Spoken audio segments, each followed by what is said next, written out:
And just when you think you can't get more woke, then like this happens. USA Today has named Minnesota's first transgender lawmaker, State Representative Lee Fink, as, get this, guys, Woman of the Year.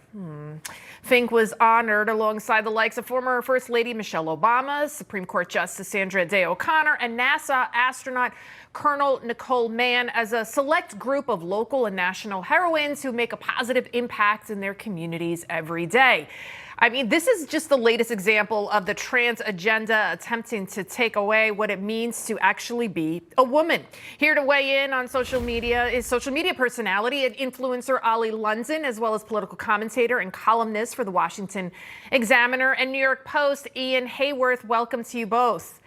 Oli, I'll start off with you first. What do you make of this decision by USA Today to include a biological male among their list of Women of the Year? And sadly, this isn't the first time, and this is just one of many publications. We see it even in the White House, and you have been very vocal about this issue on social media.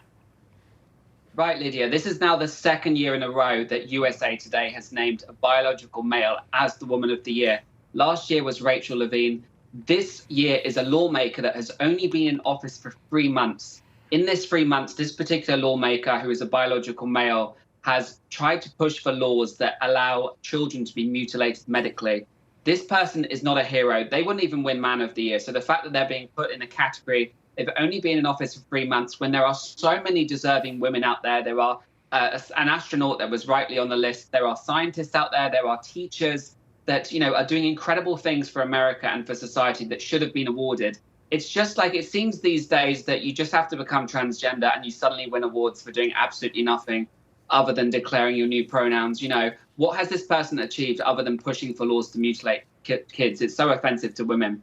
Absolutely. And then you have Dylan Mulvaney, who's that TikTok influencer with millions of followers, and he pretended to be a 6-year-old little girl, and he actually got a handwritten letter from the Vice President Kamala Harris saying he was inspirational. It's just really mind-blowing what is happening to our country right now and who we are choosing to idolize. Ian, now I'll go to you.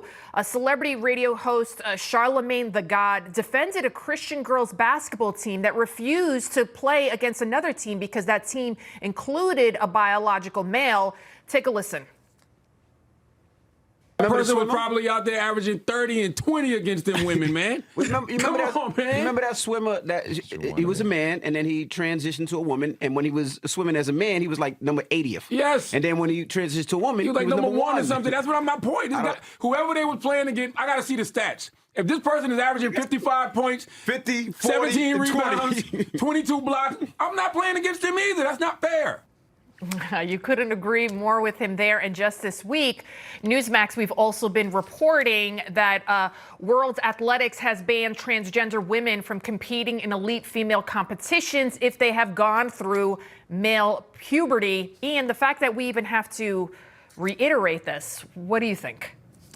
I mean, absolutely. These are things that were obvious truths just 10, 15 years ago, and now we're having to have these debates seriously with people. A lot of this, though, is just about mediocre men discovering that if you just declare yourself as transgender, you can make it in life, whether that be in politics or in sports, and particularly in sports. If you look at most of the biological men who are now making it as so-called women, were terrible or mediocre at best as a man, and so they just become a woman and suddenly they're at the forefront of this mission. And I think a lot of this is also just about the left generally virtue signaling to the latest fad that is transgenderism before they move on to the next thing. What I'm concerned about, though, is the really countless number of vulnerable people who are being abused by this ideology that don't get the attention. We're all talking about Leah Thomas, Dylan Mulvaney, but there's so many children who are going through various levels of so-called treatment that don't get any attention. Their lives are being ruined as we speak. And so I really hope a lot of this brings light to the issue, but also allows people to dig deeper into the issue, and real people are being hurt by this. Absolutely. And we hear this all the time that, oh, no, they're not doing surgeries on children. They're not giving hormones to children. Well, here's this next story. Oli, you know about this one all too well. A woman is now suing Kaiser Permanente after undergoing what they call gender-affirming care, but actually she was mutilated. She received a double mastectomy. Layla Jane, and now 18-year-old biological woman, she's detransitioned. She's suing the doctors. She's from California, who prescribed her testosterone for her when she was only 12 years old, puberty blockers when she was 13, and then they actually cut off her breasts that same year. Layla spoke with Newsmax on Thursday and warned about the dangers of rushing into what the left likes to call this gender-affirming care, but as what you accurately call, and I think all of us can agree on this panel, is actually mutilation. Take a listen. There is no rush to do this. Transitioning earlier doesn't ensure a more passable or happier transition. You can always take your time. But you can't undo this once you take this step. Oli, as somebody who went through the process of detransitioning, what's your reaction to hear Layla's story? Well, it's absolutely heartbreaking. We're starting to see so many more stories like this of teenagers that have vulnerabilities. They may have mental health struggles, and they are being pushed to transition. And what's interesting with this case is this girl that went to this hospital, the Kaiser Permeate, Chloe Cole, the famous detransitioner, also went there. And they have the same attorney who's fantastic, Harmeet Dillon, who is representing them. And Harmeet has said that doctors told the parents in both cases the exact same story. They said, would you rather have a dead daughter or a son? So they like to use this coercion tactic with parents to say that your kid is going to commit suicide.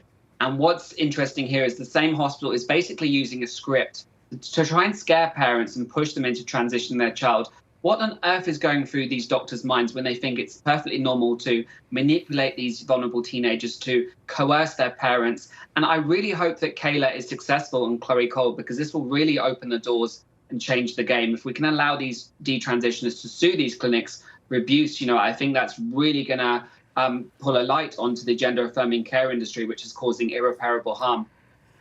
Ian Haworth, we have just 30 seconds left. I wanted to give you your closing thoughts.